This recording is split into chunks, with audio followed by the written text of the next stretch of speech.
I didn't have the energy to entertain my daughter for 2 minutes. I could not pick her up. I couldn't tickle her, couldn't take her on a walk. Seeing that in my horizon as a father was the most terrifying aspect of it all. And that's where it felt the most helpless. Okay, pour me some too? Thank you. And some for Dad? I remember getting this news. We went into the elevator to go down a floor to get blood work done. In the elevator, I was just dead quiet, and my wife was just standing there, and then I just started to cry. I knew that this meant a lot of hardship for the rest of my life, not only for me, but for my family, for my daughter. I knew that we were embarking on a big challenge. I got all the way down to about 132 pounds. I was very, very weak. I couldn't really move much. I had very little energy. You know, I could only speak like 3-4 words at a time. Would I prefer to not have Chrons?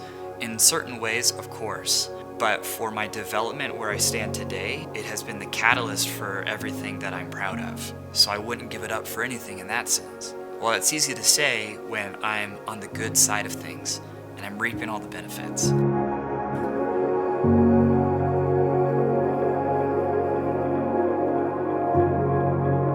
It's another thing when you get rocked again, right? Which is what happened last January.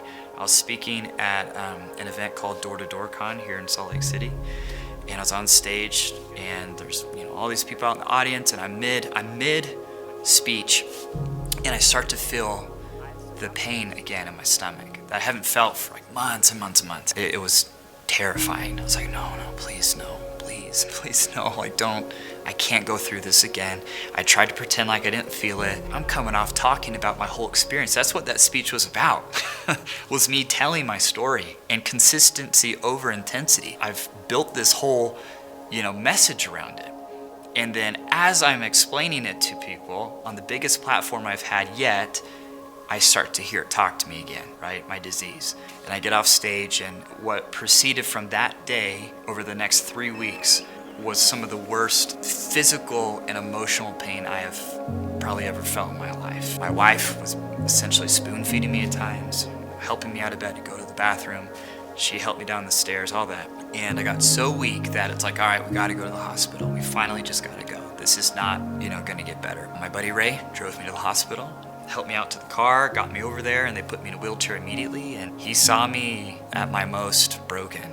And I had a lot of nights during that week to think about my life with a new lens, to go a layer deeper than I had the year before. And I saw on the ceiling there was this smoke detector or something. It had a green light on it. And for whatever reason, I could just focus on this green light, and I had this realization, that second layer, of my condition of, look, yes, you've learned how to be consistent and to have this be part of who you are, and let that lead you to greatness, or, a greater you.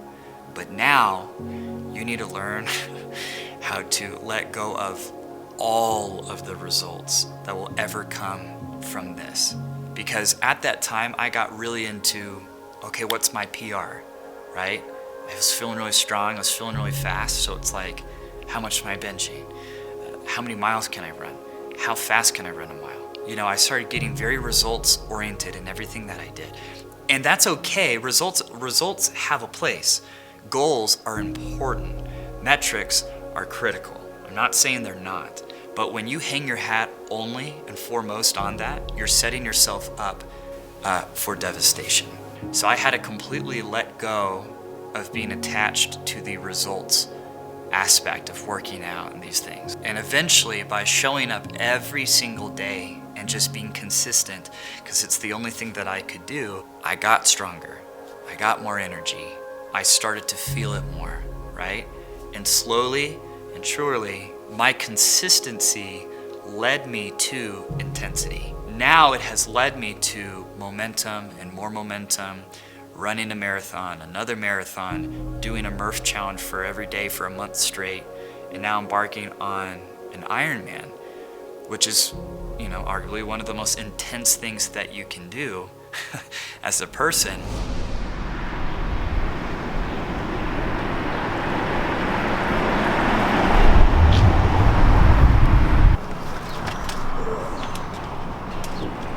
game day. Whew. Good morning. I hoped to be in a better mental place for this, but it's time to roll. I'm terrified today because it's actually everything, so the enormity of it is freaking me out. Not in a great headspace, to be honest. I'm so stressed, dude. Alright. Gotta get going. All together. All together. All together. Go. Go.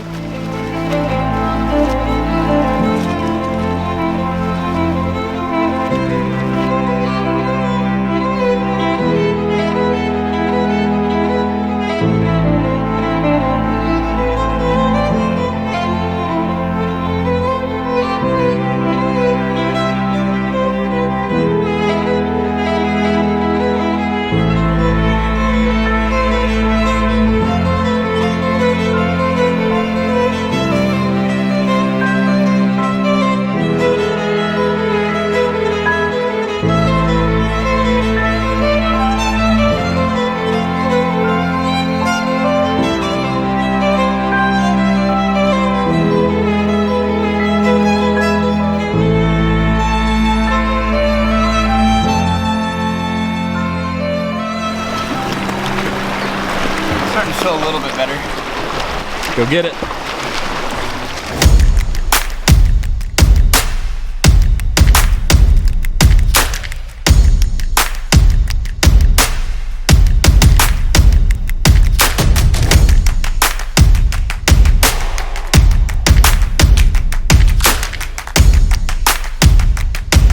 More.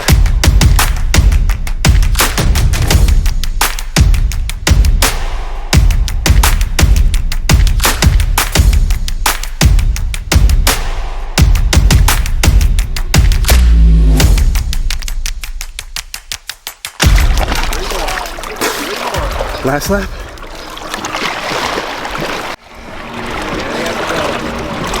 Nice. 2 new records. Whoa. Today's your day. Today's my day. I'm so relieved to have that done. Man, my eyes are cross-eyed right now, for real. Like, I can't see very well. All right, I'm gonna go change as fast as I can. Had to take melatonin last night to fall asleep because I was just so in my head. Just because you prepare doesn't mean you deserve to not be nervous and to not be scared by what you're still trying to do. Being prepared just means that you're gonna be able to pull it off, but it's still scary as heck. Anytime during this where I feel like being a little wuss, feeling bad for myself, it's very easy to not, because you just think about James doing this every single day, and some days there's a lot of people here to support him, some days there's not, but no matter what, like clockwork, he's here right on time, not making any excuses. I mean, my knee's jacked up, I feel like I could barely bend it for like a week after the last bike, I have a massive blister, my right Achilles is shot, but it's like I can't use any of that. Not that I would really want to, but he's taken that option away just because he does this every single day, you know? Something cool that might help you today is his wife said to me just now, she said, what do you like about James? And I said that he's doing something that no one in the world's ever done, and he's just consistent, he just keeps doing it. And I said something like that, and she goes, what do you think after what you just said, hearing that he woke up this morning and just bawled like a baby in the bed because he had to wake up and do the same thing again? And I don't know, I just said it's cool. It shows that he's human, and that he, you know, it's cool that he's still in the pool right now. So I mean, hearing that his wife said that on their live video, everybody knows, does that give you strength, or what does that do in your mind? What does that help you with? So often we think strength gives strength, and it does, but for me, more often, people's weakness gives me strength. People's vulnerability and how authentic they are, because I can relate. We don't all need to pretend that we don't feel weak, that we don't feel inadequate. And so when people showcase that and show how they still rise to meet that and overcome it, that's inspiring, you know? Strength for strength's sake isn't bad, it's good, but man, the people's champion is the person who shows weakness and overcomes that. So again, yeah, hearing something like that makes me feel a whole lot better. That's very inspiring, because I've felt pretty down, but not to that, nowhere near that, you know? I go home tonight to my family, I rest, I don't have to do it again tomorrow. So that's amazing. Here we freaking go! Pray for me. I will. Allah, Mary, God, pray for me.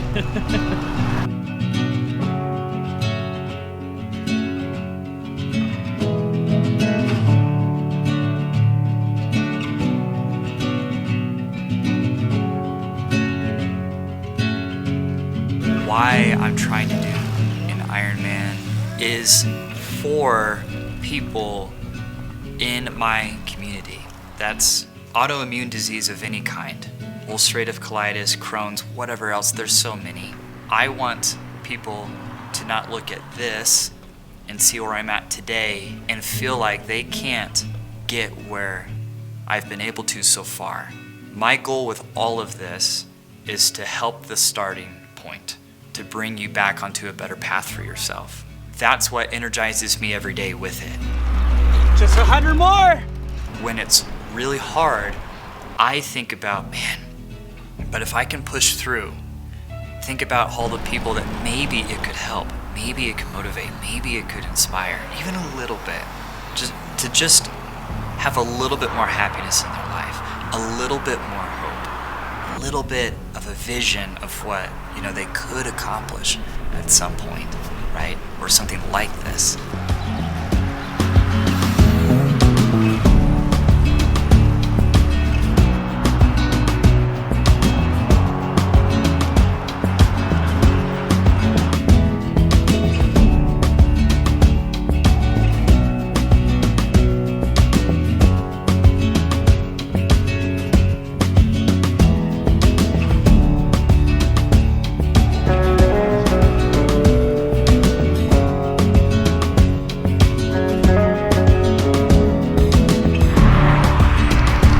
Almost!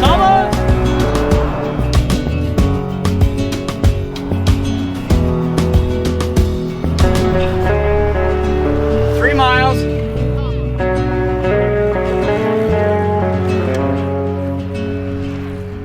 That's 2 down. Just got the run now.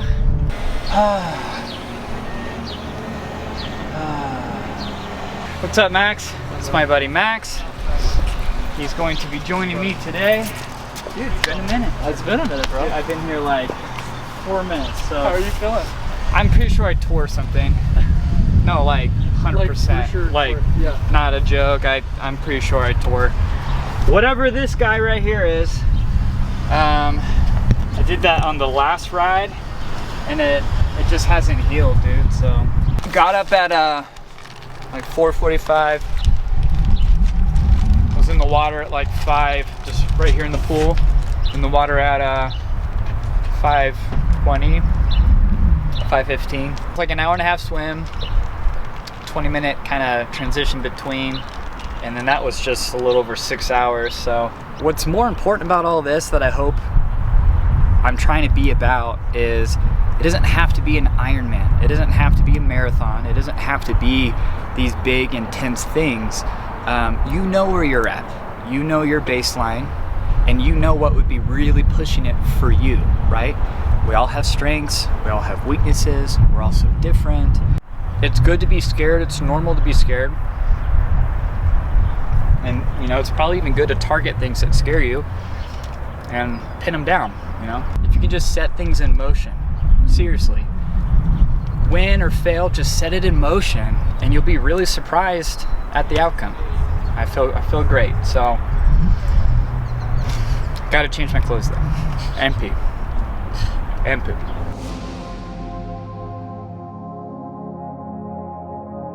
My message for you is to know that there is a path. Your path doesn't have to look like mine. And I'm not saying applying yourself has to be in physical achievements and things like this. There are so many equities of your life: social, financial, spiritual, physical, mental, right? There's so many ways to apply yourself and to have more happiness and deeper fulfillment. As dark as those days feel, laying in bed, as hard as those days can feel on the couch in pain, or in the bathroom, or crying in the shower, or throwing up for the 10th time, that day, there is a way to a better life. There is a way. You have the power within you. You just need to know where to start. You deserve to be happy. And I'm not saying the journey is going to be easy by any means. It's going to be very hard.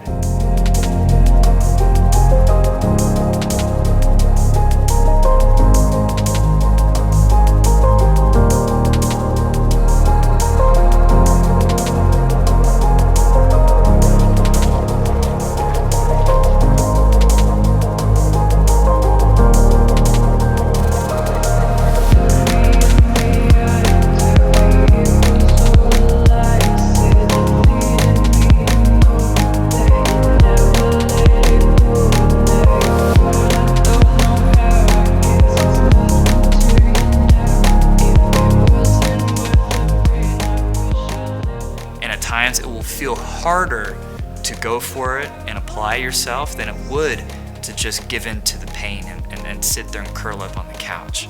Like, I get that, but in the long run you'll have so much more happiness for it. So just do what you can. Just be consistent, right? Have these things be a habit, have them be a part of who you are, and they'll lead you to more greatness, and then more light, and then more hope. Squirrely Dan, get in here. Oh, yes. This is Jake, and he should be an acrobat. His balance is impeccable. He only went down twice today. I was surprised he stayed on his feet on the run. New world record. We only bug those that we only harass the ones we love the most. So It's on video apparently. and it is on video, and it's hilarious. It is funny. So congratulations, guys. Thanks for coming. This is for all my Chrons people. This is for all of people with autoimmune diseases or anything similar to that. I know it feels helpless in the really dark times. I know that. And I can't believe how far I've been able to come since the hospital. I know that there's some path for you too. All together. All together. All together. Go. Go.